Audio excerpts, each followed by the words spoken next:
Bienvenue à tous et ravi de vous retrouver dans ce nouveau numéro de Santé Mag. Nous célébrons en ce mois de mars la journée du rein, l'occasion de parler d'insuffisance rénale ou encore lorsque nos reins ne fonctionnent plus. Selon la Fédération algérienne de l'Association des insuffisants rénaux, l'Algérie compte quelque chose comme 26 000 malades dialysés dont près de la moitié nécessitent d'être transplantés.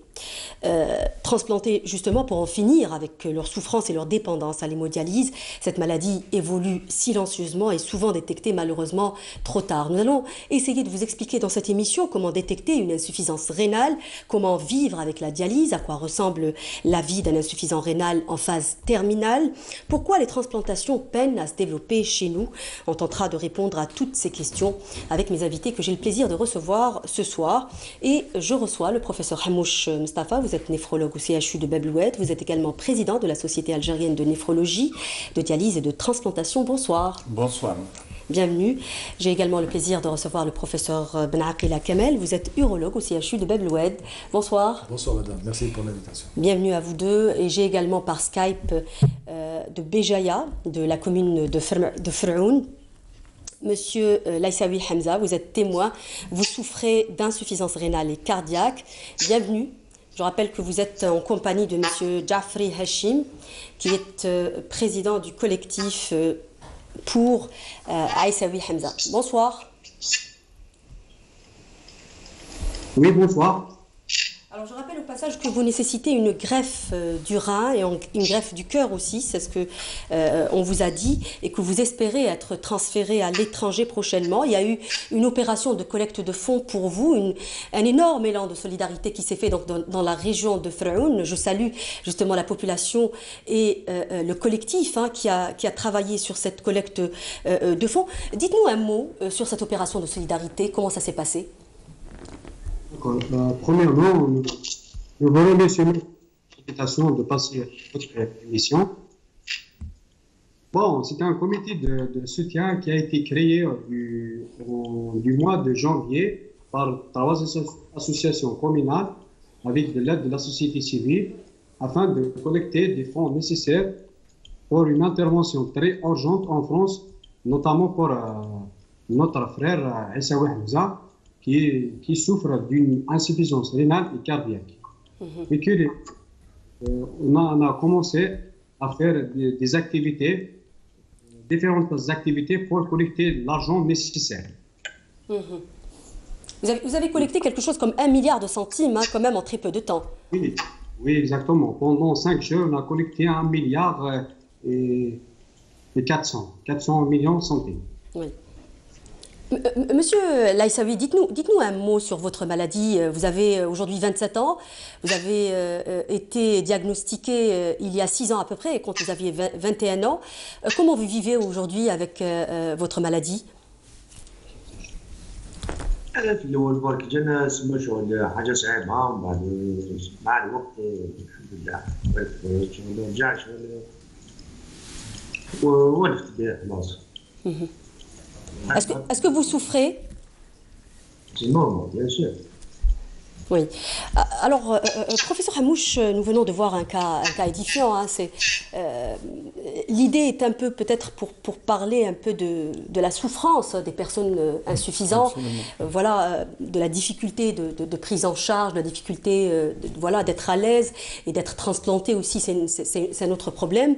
Alors, nous venons de voir ce cas édifiant. Aujourd'hui, une transplantation considérée comme le seul espoir de survie pour Hamza. Dans le monde entier, le profil de la mortalité est en train de changer. Les maladies infectieuses ont été supplantées par les maladies non transmissibles dans l'insuffisance rénale chronique. Comment décrire aujourd'hui la prise en charge des insuffisants rénaux chez nous? Pourquoi ils arrivent? On a l'impression qu'une grande partie, pour ne pas dire tous, arrivent en phase terminale. Je pense qu'il y a 2 manières de voir les choses, la bouteille à moitié vide ou à moitié pleine. Moi, je préfère ne pas la voir à moitié vide, mais plutôt à moitié pleine.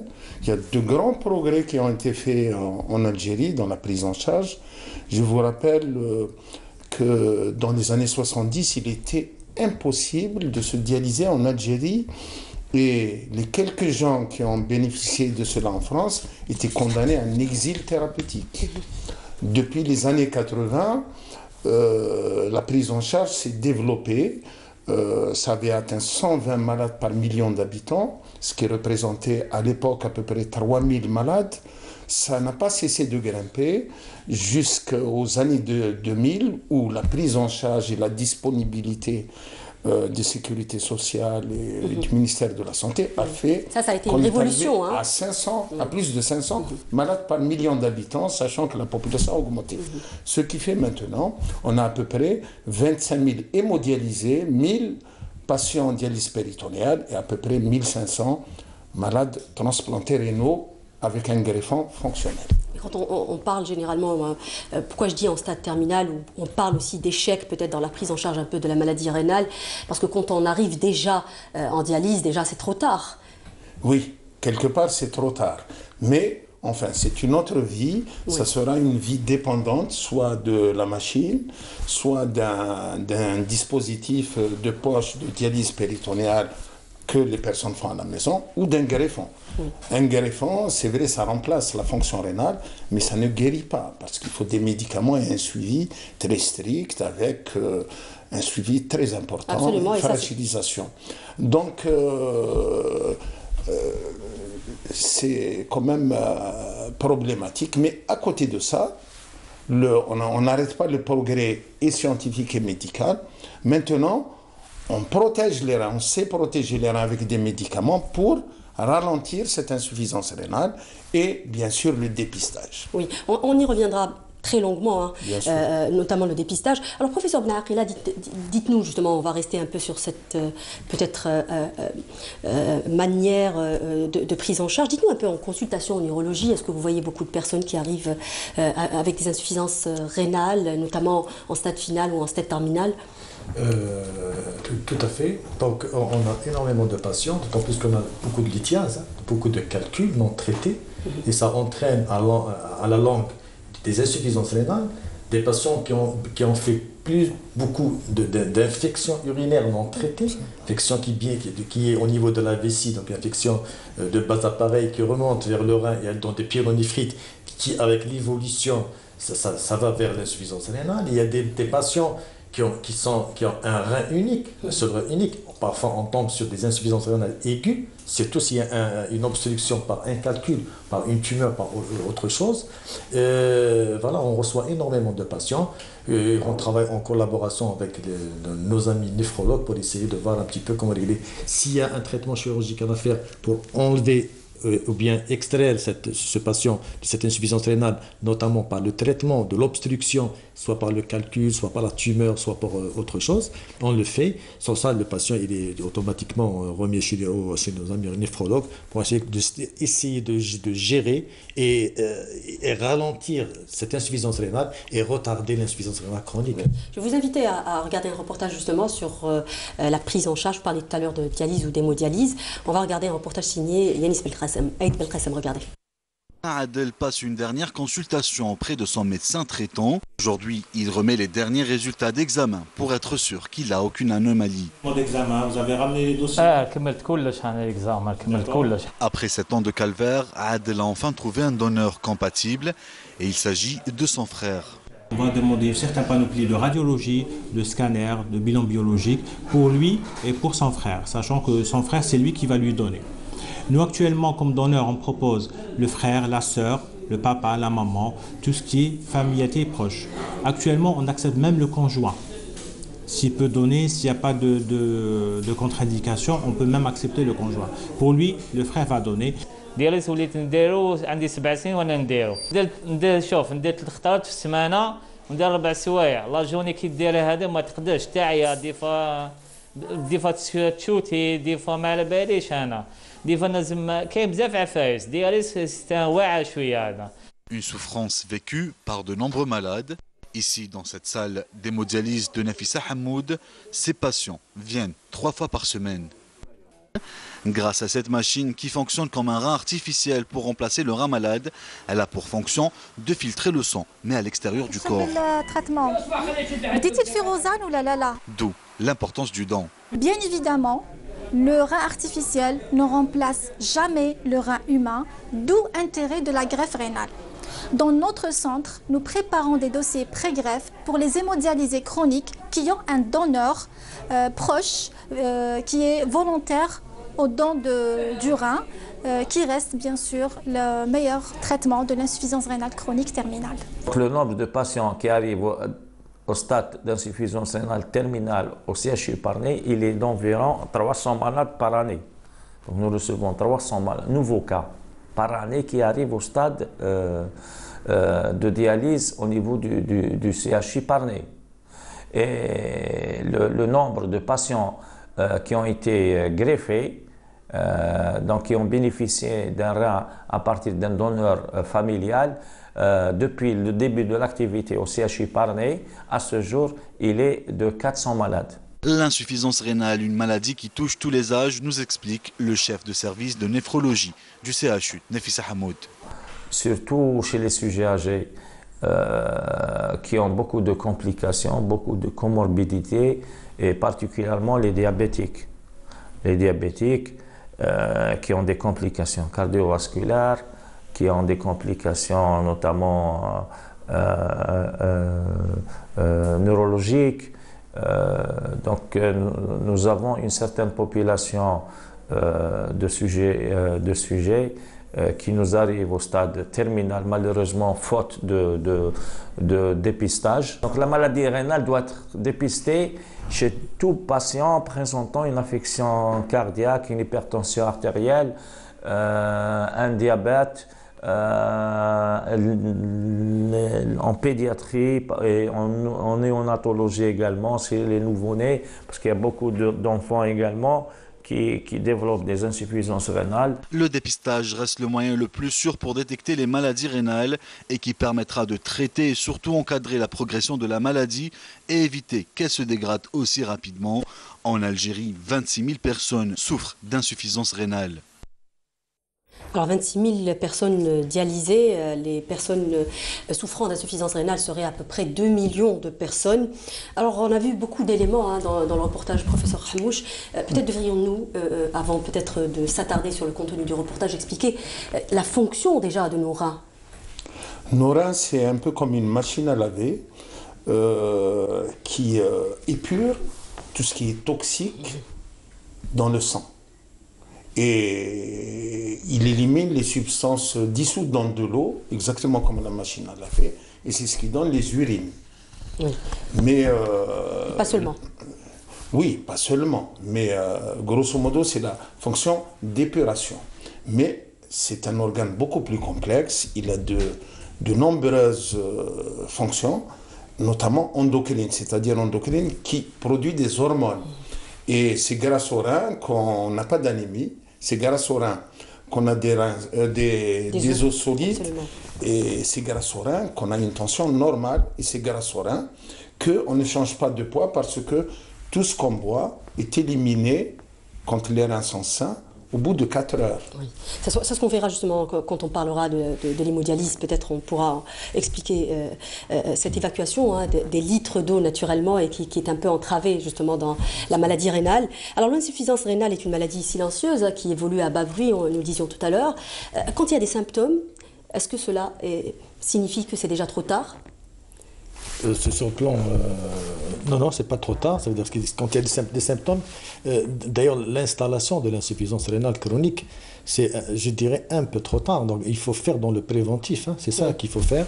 Et c'est pour ça il y a le dépistage chez certaines personnes qui ont des maladies chroniques, notamment ceux qui ont du diabète, l'hypertension artérielle. L'installation des symptômes, ça veut dire que le patient sur le plan néphrologique, il est en souffrance. Et je pense qu'il est d'accord avec moi, M. Hamouche, pour parler un petit peu de ces souffrances, l'installation de la symptomatologie, c'est ce passé. Absolument. Alors, quand on a déjà des symptômes... Quand on a des symptômes, alors, dans la collaboration avec nos amis urologues, quand les conduites urinaires, quand il y a une tumeur du rein, quand les conduites urinaires, les systèmes d'évacuation est altéré, il y a des symptômes, soit par l'infection, soit par des rétentions ou alors des calculs des douleurs. Et c'est relativement symptomatique. Et c'est pour ça que l'urologie a plusieurs siècles, alors que la néphrologie, qui est le fonctionnement du rein, Donc c'était quelque chose de silencieux, n'a pu se développer que dans les années 60. Pourquoi? Parce qu'on est arrivé au stade de la médecine de laboratoire. Donc on mesure avec les examens complémentaires la fonction du rein. Et c'est comme ça que la néphrologie s'est développée. Oui. Monsieur Laïsaoui, dites-nous un peu comment vous avez su que vous étiez malade, comment vous avez su que vous étiez malade, quels étaient les symptômes que vous avez eus? بديت نعيا ما ركبتش بزاف حوايج الخدمه ولات نعيا بدات نفخو. Oui, apparemment il y a un problème de connexion. On va essayer de rétablir justement la connexion. Alors le mois de mars, vous en parliez tout à l'heure justement du dépistage, le mois de mars est le mois aussi où on célèbre le rein. Est-ce que vous, en tant que société de néphrologie, vous émettez des recommandations par exemple pour faire des dépistages? Bien sûr, bien sûr. Bon, nous sommes une société savante, mais tous les deuxièmes jeudis du mois de mars, depuis 2002, la Fondation internationale du rein a décrété ou proposé la célébration, le deuxième donc, jeudi de mars, la journée mondiale du rein. Parce que le rein, c'est devenu quelque chose d'important. Avant, il n'y avait pas de solution en dehors de nos amis chirurgiens qui avaient des solutions. Mais les maladies rénales qui nécessitaient épuration et traitement n'était pas très développé. Donc c'est depuis la deuxième partie du XXe siècle que ceci s'est développé de façon extraordinaire, et ce qui fait que des millions de personnes sont arrachées à la mort et gardées en vie grâce à tous les systèmes, soit de palliatifs, c'est-à-dire de dialyse, ou alors de transplantation. Maintenant, on est passé à une autre étape, c'est la prévention de l'insuffisance rénale terminale et de la maladie rénale chronique, c'est-à-dire celle qui dure. Il faut la dépister et protéger les reins. Il existe des moyens médicamenteux pour faire cela. Professeur Benarila, à quel point le diagnostic précoce est-il important dans cette maladie? C'est très important, c'est très important, notamment quand, par exemple, chez un diabétique qui présente une lithiase, il faut la traiter, parce qu'on sait que déjà c'est un terrain fragile. S'il fait une infection sur ce calcul, sur un calcul, donc automatiquement il va encore détruire son capital néphrolique qui est très très important pour la sauvegarde de la fonction rénale. Donc on traite ces patients, il faut qu'on traite la cause qui peut être la conséquence de ce calcul, qui est l'infection. Donc il faut les traiter, ces patients, il faut les traiter. Il faut traiter aussi les infections urinaires qui sont très très importantes. Il faut les traiter, il faut que le traitement soit d'une façon documentée. C'est pas, on ne traite pas une personne comme ça, on met un traitement probabiliste, exactement, probabiliste comme ça, et on le traite et on le lâche dans la nature. Non, je fais un document qui est l'ECB des urines, on traite selon l'antibiogramme et on refait le CBU, ce CBU éventuellement, et pour voir un petit peu est-ce que ce patient vraiment est guéri de cette infection. En prévention primaire, est-ce qu'il existe des règles de néphroprotection? Est-ce qu'on peut protéger son rein déjà même quand on n'est pas malade? Quelles sont les règles? Bien sûr, il va aussi en parler, M. Hamouche, c'est de faire de l'activité physique, c'est très très important. Ça c'est important, oui. Et faire attention à la prise du sel, à la prise de sucre aussi, se réhydrater, s'hydrater fréquemment, au moins 1,5 litre à 2 litres par jour, etc. Et bien sûr, chez les diabétiques et les hypertendus, il faut prendre le traitement correctement et faire des règles et des contrôles réguliers surtout. Exactement. Oui. Alors, est-ce qu'il y a un profil à risque dans cette maladie, professeur? Oui, il y a plusieurs profils à risque. Les profils à risque, c'est les personnes d'abord de plus de 60 ans. L'âge, donc. L'âge. Après 60 ans, potentiellement, on est malade. Donc, une des maladies importantes, c'est le rein, même s'il n'y a pas d'autre expression. Il y a les gens hypertendus, les diabétiques, les prostatiques. Alors pour les hypertendus, c'est une cause ou c'est une conséquence? Alors, c'est à la fois une cause et une conséquence. C'est une cause parce que le rein émet des hormones, équilibre l'eau et le sel. Donc l'hypertension, c'est beaucoup de volume dans le système sanguin. Donc cette hypertension. Ensuite, il y a les gens qui ont des maladies génétiques, des malformations que nos chirurgiens traite très bien quand c'est dépisté à temps et qui s'exprime par des infections ou des lithiases. Les diabétiques, les gens qui ont les autres maladies chroniques. Ça c'est très important, hein. Ça c'est très important parce qu'on a quand même 14% de la population qui sont diabétiques, on a plus du tiers de la population qui est hypertendue. Donc rappeler l'hygiène de vie chez le malade chronique, c'est quelque chose d'élémentaire. Alors l'hygiène tout court, diététique ensuite, ne pas abuser des sucres et des sels, ne pas abuser des graisses, parce que c'est un système vasculaire et le rein, c'est une pelote faite de vaisseaux sanguins. Quand les artères sont malades, le rein est malade. Et pour cela, il faut l'hygiène de vie et bien sûr, comme mon ami a dit... Est-ce qu'il y a beaucoup de médicaments aussi? Ça, c'est une question qui est posée sur la page de l'émission. Est-ce qu'il y a beaucoup de médicaments qui peuvent être toxiques aussi pour nos reins? Absolument. Voilà, et en les prenant, il faut faire attention. Absolument. Les médicaments banaux, qu'on prend de façon banale, sont des facteurs de risque de maladies rénales. Alors, le meilleur exemple, c'était la véganine que peut-être vous n'avez pas connue, que les gens prenaient de façon comme du paracétamol. C'était l'ancien paracétamol. Et on s'est aperçu que les gens qui travaillaient, c'était les horlogers suisses, qu'ils prenaient beaucoup de véganine, ils faisaient des insuffisances rénales. La même chose pour les années 70-80 avec le glyphanant. Et peut-être même maintenant, et les anti-inflammatoires. Beaucoup de médicaments prescrits ou alors pris en automédication ont un potentiel. Ça, c'est lorsque la prise est prolongée quand même. Hein. Prolongé, quelquefois, c'est immunoallergique. Oui. Il y a aussi, on parle aussi des médicaments qu'on prend, par exemple, pour l'acidité du tube digestif aussi, du type Proton, par exemple. Est-ce que ça aussi, ça peut être toxique? Ça peut être toxique. Et en plus, il y a les investigations médicales. Vous savez, il y a en radiologie, ils sont très performants, mais ils utilisent des liquides de visualisation qui, souvent, sont néphrotoxiques. Oui. Professeur Benaqila, ça aussi c'est une question qui a été posée sur la page de l'émission. Est-ce qu'un grand volume d'urine nocturne peut être dû à une maladie rénale? Est-ce qu'on doit s'inquiéter? Oui, on s'inquiète, mais il faut voir un petit peu l'examen du patient, de voir un petit peu pourquoi il urine énormément. Soit il urine avec une grande quantité importante, ou bien pour la kyurie, ça veut dire qu'il fait une fréquence d'aller uriner. Soit, quand c'est quelqu'un qui a 50 ans et plus, il est prostatique, ça peut être prostatique. Peut-être c'est un problème si j'ai un patient qui présente qui ne vide pas bien sa vessie, notamment quelqu'un qui fait une vessie probablement neurologique, entre guillemets. Donc il faut étiqueter cette... Il faut faire un test quand même, bien sûr, de voir un test sanguin. Test sanguin, etc. Et d'examiner ce patient, de voir un petit peu pourquoi il urine énormément et faire la différence. Soit c'est des grandes quantités d'eau, d'urine qui est en train de faire, d'uriner, ou bien pour la kyurie, c'est quelqu'un qui va très fréquemment aux toilettes. Voilà. Oui. Alors finalement, on a M. Laïsaoui, mais par téléphone, hein, la connexion n'était pas très bonne. M. Laïsaoui, je vous posais la question tout à l'heure par rapport aux symptômes que vous avez eus. Racontez-nous un peu comment vous avez découvert votre maladie.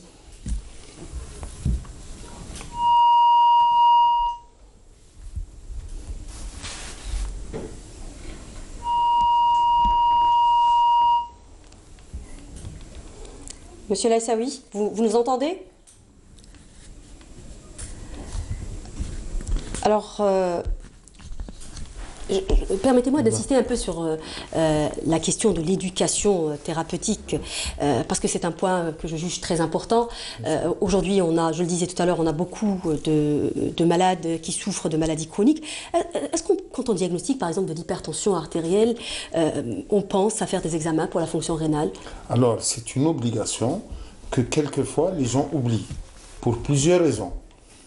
Quelquefois, mais pas souvent, c'est le médecin qui n'a pas prescrit, mais souvent c'est l'accessibilité aux examens. Soit les gens ne ressentent rien, donc c'est la maladie du symptôme. Je ne ressens rien, donc je ne suis pas malade. Ou alors, c'est la difficulté financière ou l'absence en proximité des laboratoires. Oui.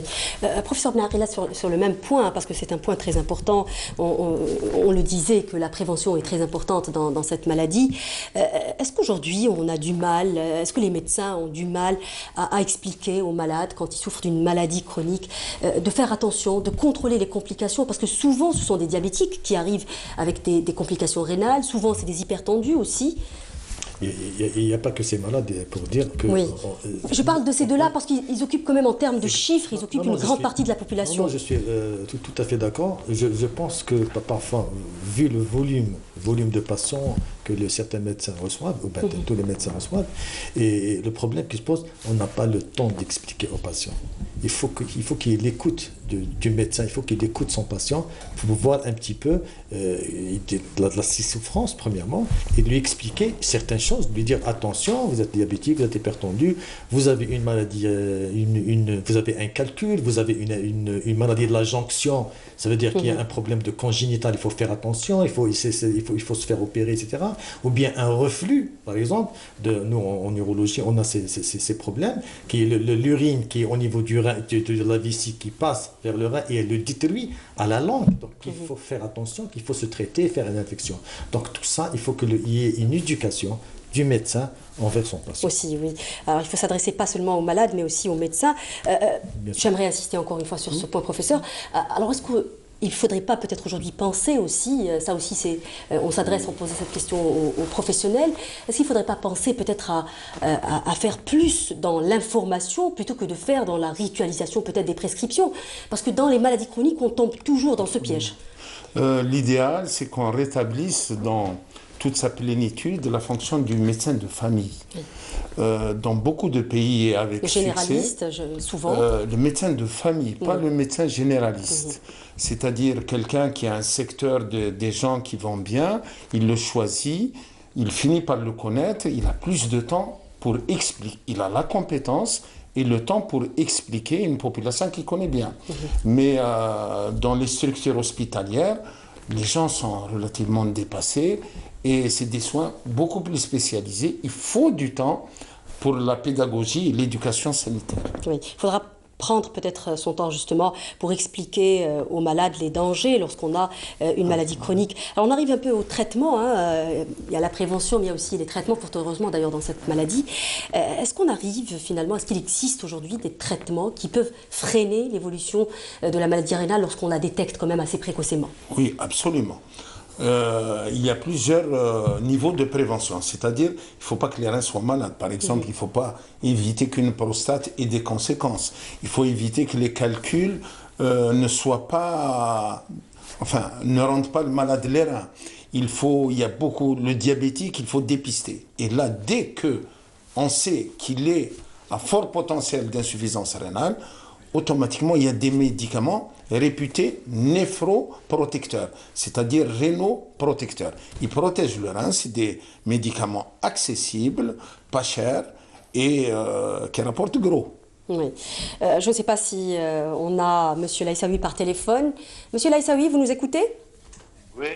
Oui. Alors, on arrive un peu au traitement. Dites-nous aujourd'hui, vous êtes sous dialyse. Racontez-nous un peu quels sont les traitements qu'on vous a conseillés dans cette maladie. Je pense que ce matin déjà, vous avez eu votre séance d'hémodialyse. trois fois par semaine l'hémodialyse. Oui. Racontez-nous un peu comment ça se passe pour vous. Vous le faites à Béjaïa? Oui, à Béjaïa. Oui. Est-ce que ça se passe bien?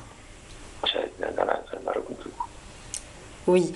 Alors, on arrive un peu à la dialyse. Ce n'est pas un traitement, hein, c'est une suppléance plutôt. Professeur Benarila.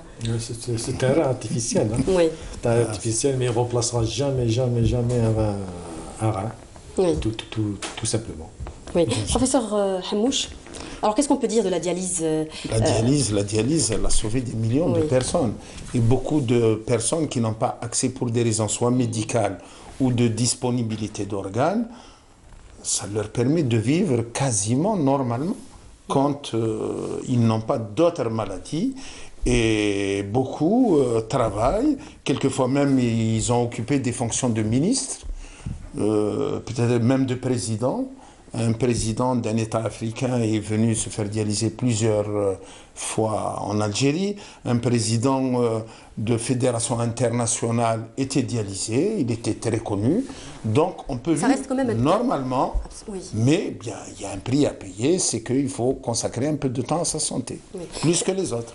Oui, mais c'est un traitement aussi très lourd. Il n'y a pas uniquement la problématique du temps, mais c'est un traitement très lourd et très fatigant aussi. Hein. Oui, la qualité de vie n'est pas toujours excellente pour ces gens, mais beaucoup se sont adaptés.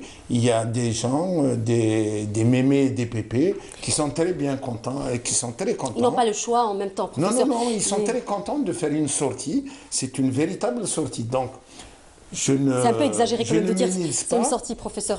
Oui, c'est une sortie.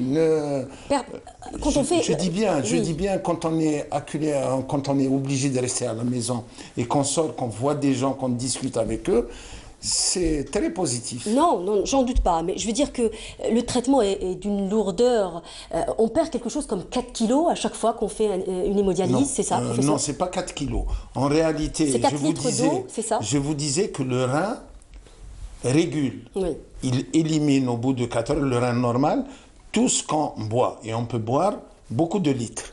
Mais par contre, quand il n'y a plus cette régulation, on est obligé par la machine d'enlever ce qu'on a accumulé malheureusement sur 2 jours. Absolument. Donc, les gens disciplinés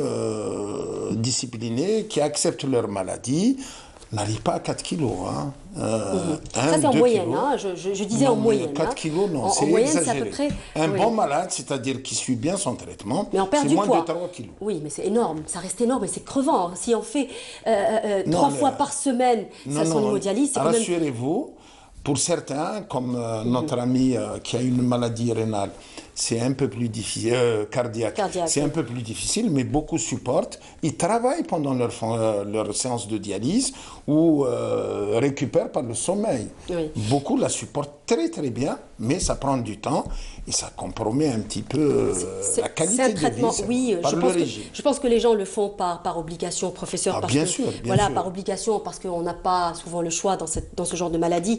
Ça reste un traitement très lourd. Alors peut-on adopter une alimentation qui permet de solliciter le moins possible ces reins, professeur Narila? Oui, bien sûr, il faut avoir une alimentation très saine, très important, se réhydrater comme je vous ai dit tout à l'heure, etc. Et bien sûr ne pas prendre beaucoup de sel, il ne faut pas dépasser les normes.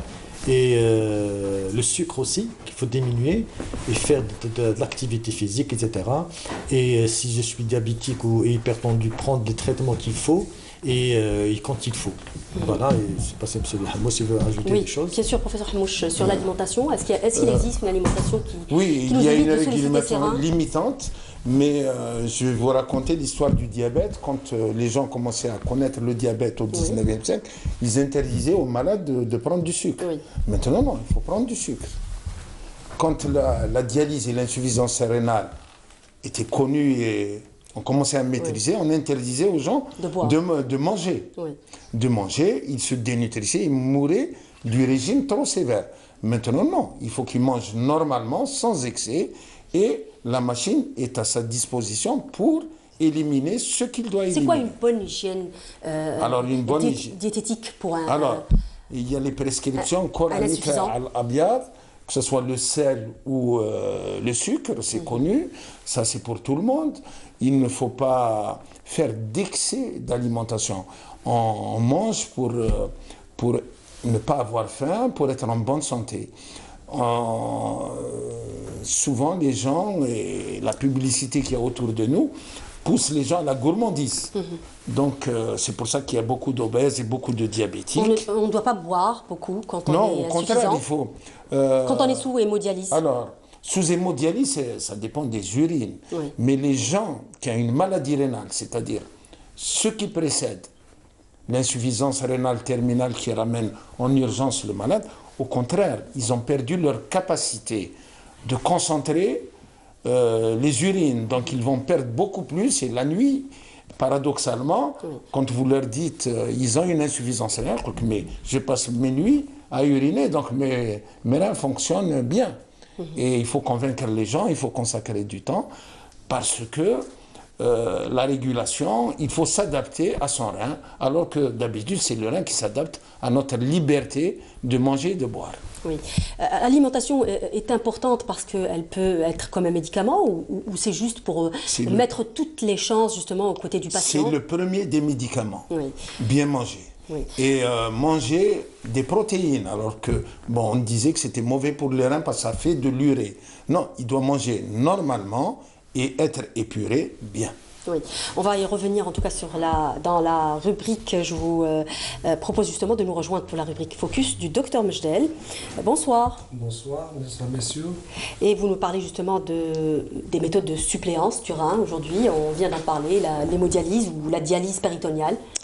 Effectivement, nous allons parler de la dialyse ou sinon l'épuration extra-rénale, comme elle est décrite dans les annales scientifiques. C'est un procédé de toutes les façons qui va venir suppléer à une fonction rénale qui est complètement défaillante et qui ne peut plus assurer son travail normal pour diverses raisons. Divers processus pathologiques vont aboutir à une atteinte rénale définitive et comme nous le savons tous, le rein, il est impossible pour un être humain normal de vivre sans fonction rénale correcte et satisfaisante.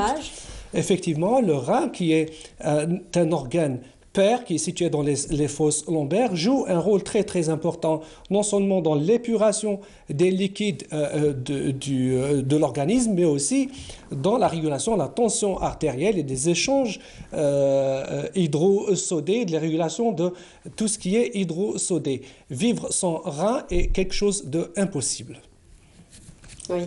Alors on disait à quel moment on va avoir recours justement à l'hémodialyse ou à la dialyse? Alors la dialyse est un procédé de suppléance, comme on l'a dit, un rein qui est défectueux. C'est au moment où les chiffres de clearance à la créatinine sont tellement bas, jusqu'à les classer comme insuffisance rénale terminale et définitive, nous sommes obligés d'aller à une des méthodes qui nous permettent de suppléer à ce rein qui est défaillant. La première méthode dont nous allons parler, c'est la dialyse péritonéale.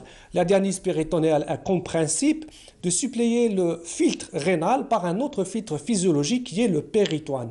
Le péritoine est une enveloppe qui va entourer pratiquement les organes abdominaux et qui a la capacité de filtrer les liquides physiologiques.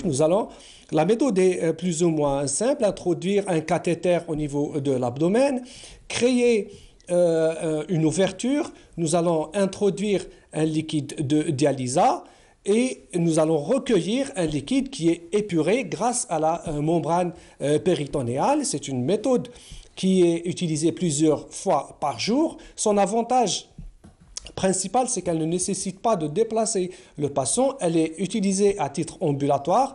Ces usages les plus importants sont premièrement chez les enfants en bas âge qu'il faut de toutes les façons impérativement greffer.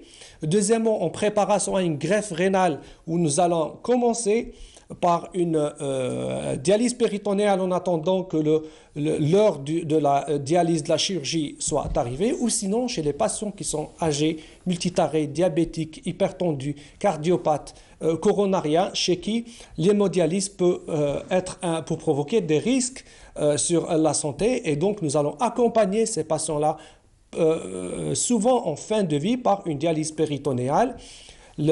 L'inconvénient avec la dialyse péritonéale, c'est qu'elle nécessite un accompagnement toujours quotidien par l'entourage, pour la famille, parce qu'il faut faire passer des poches plusieurs fois par jour, recueillir le liquide filtré et faire très très attention à l'hygiène du cathéter de dialyse péritonéale. Voilà, sa limite aussi, c'est à un moment donné, c'est qu'il y a une fibrose péritonéale qui va considérablement limiter la surface d'échange et de filtration, et donc la dialyse péritonéale ne va plus devenir efficace. Il faut passer à une autre méthode. Oui, est-ce qu'il y a des complications à ces procédés? Alors les complications, c'est en premier lieu, c'est l'infection du cathéter qui va obliger les médecins à complètement enlever le cathéter, ça c'est connu.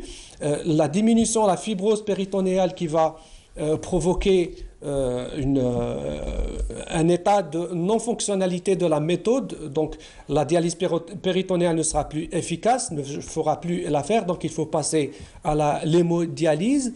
Et en général, ce sont ça les grosses complications de la dialyse péritonéale, en plus du fait que le patient doit être entouré.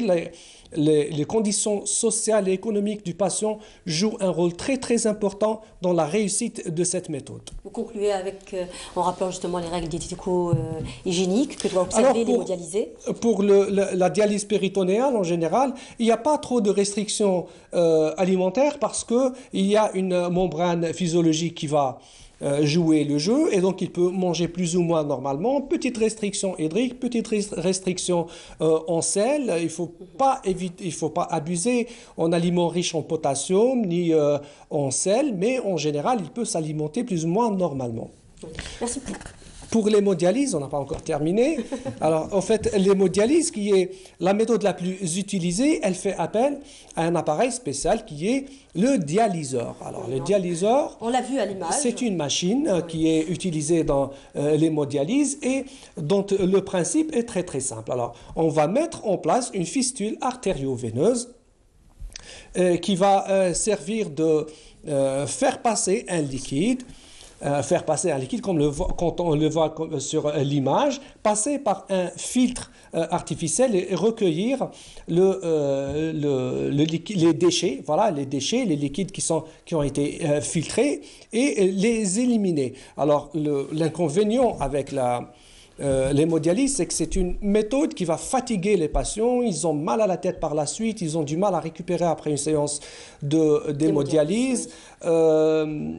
C'est une méthode qui va être renouvelée plusieurs heures par semaine, plusieurs fois par semaine, donc il sera obligé de ne pas aller à l'école où là, il va pas absolument retrancher, qu'il ne va pas aller travailler et donc il va donner ce temps-là à cette méthode.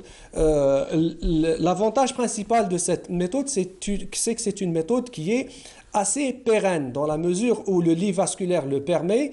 Il n'y a pas de limite dans le temps d'une hémodialyse. Ce n'est pas comme la dialyse péritonéale qui est limitée par la fonctionnalité de la membrane péritonéale. Le dialyseur va fonctionner tant que l'abord vasculaire est fonctionnel.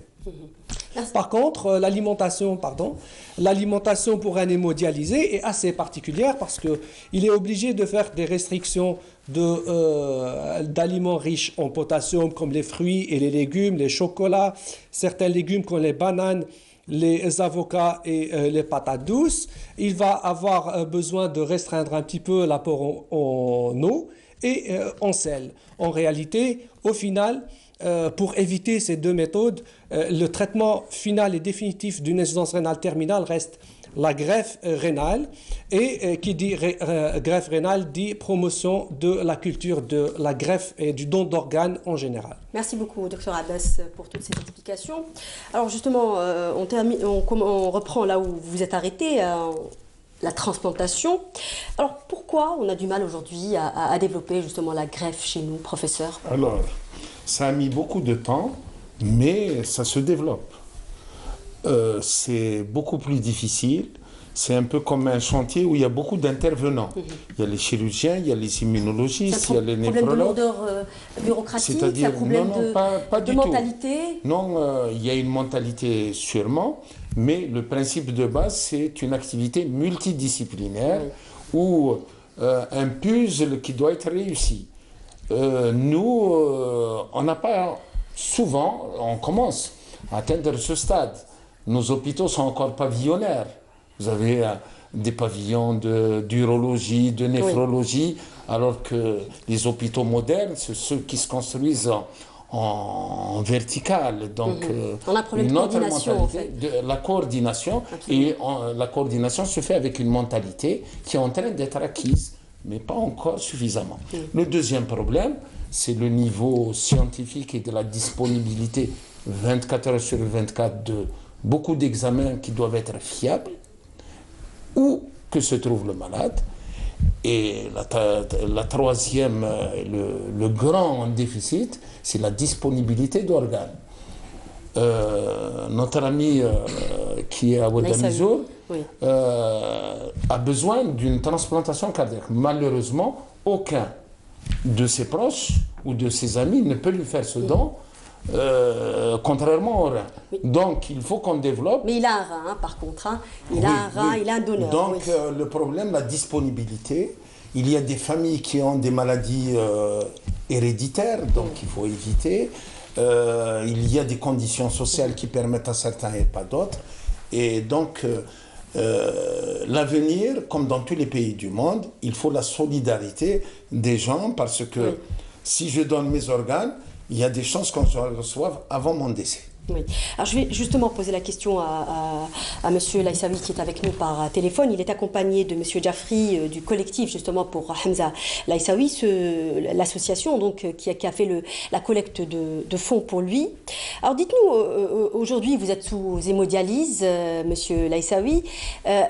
Qu'est-ce que vous cherchez? Une greffe? Vous avez un rein? Qu'est-ce qu'on vous a dit au juste?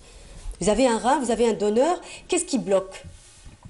Oui, bon, le rein, il y a un donneur, c'est son frère Yahya, il s'appelle Yahya. Ça, c'est M. Jaffri, hein? Oui. Oui. Oui, allez-y. Oui, bon, il a un donneur, c'est son frère, il s'appelle Yahya, il a 40 ans, il a fait toutes les analyses nécessaires, il est comptable pour lui donner le rein. Mais le problème, c'est le problème cardiaque. Parce que les médecins ici, ils disent qu'ils ne peuvent pas faire une opération de transplantation de rein à cause de problèmes cardiaques. Oui. On va poser la question justement au professeur ici présent. Alors qu'est-ce qu'on peut dire, professeur Hammouche? Vous le disiez à l'instant, de toutes les manières, tout le monde n'est pas éligible à une transplantation. Qu'est-ce qu'on peut dire sur le cas de M. Laïsaoui? Alors, se posent deux problèmes. Pour qu'il bénéficie d'une transplantation rénale avec son frère, d'autant plus qu'il est compatible, il faudrait que son état cardiaque soit parfait. L'idéal, c'est qu'ils reçoivent à la fois et le cœur et le rein. Dans un même temps, dans une même intervention. Et l'idéal, c'est qu'ils les reçoivent d'une même personne pour ne pas compliquer les problèmes.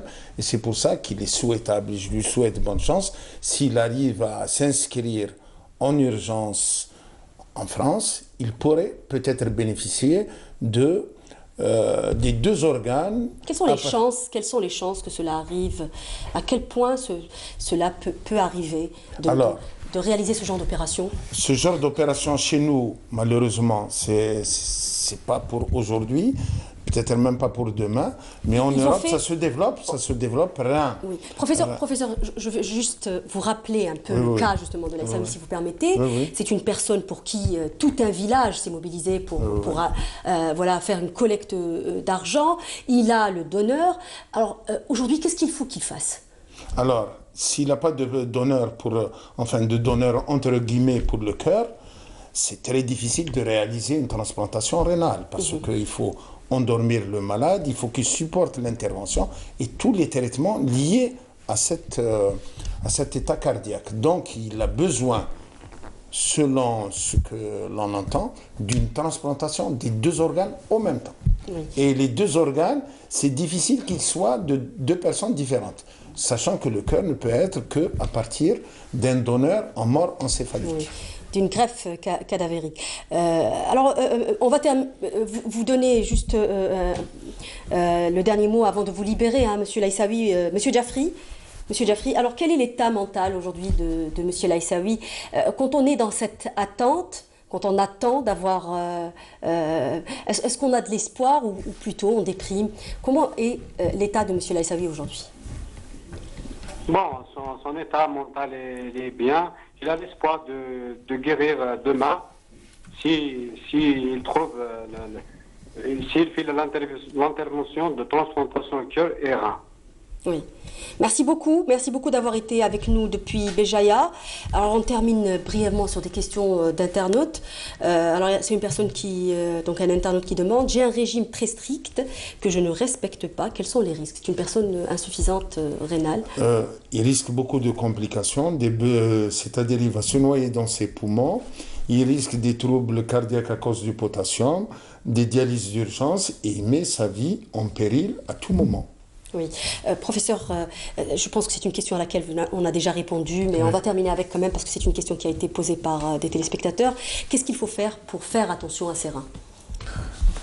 Comme je vous ai dit tout à l'heure, pour l'activité physique, lutter contre le surpoids, si vous voulez.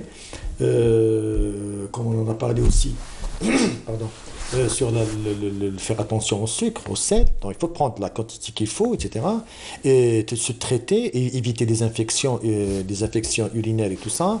Éviter tout ce qui entraîne l'insuffisance rénale, notamment sur le plan urologique, les calculs, les infections urinaires, traiter les maladies congénitales quand il y est. S'il y a certaines maladies congénitales qui, si on ne les traite pas, vont détruire le rein et on arrivera à une insuffisance rénale, que ce soit bilatérale ou autre, et faire un petit peu, à un certain âge, au-delà de 50 ans, je dirais aussi, de faire un bilan sanguin, etc., de faire une urine, une créate, une FNS et tout ça, et faire une chimie des urines, de voir un petit peu qu'est-ce qui se passe au niveau du cholestérol aussi, et voir un petit peu qu'est-ce qui se passe dans mon corps pour essayer de réguler tout ça. Oui, merci beaucoup messieurs d'avoir participé à cette émission. Merci à monsieur Laïsaoui et monsieur Jaffry également d'avoir été parmi nous par téléphone plutôt. N'oubliez pas donc le mot d'ordre hygiène de vie, mais aussi faites attention aux complications lorsqu'on est malade chronique. Cette émission est arrivée à présent à son terme. Merci de l'avoir suivi. N'oubliez pas de nous rejoindre sur les réseaux sociaux. Je vous donne rendez-vous mercredi prochain. Au revoir.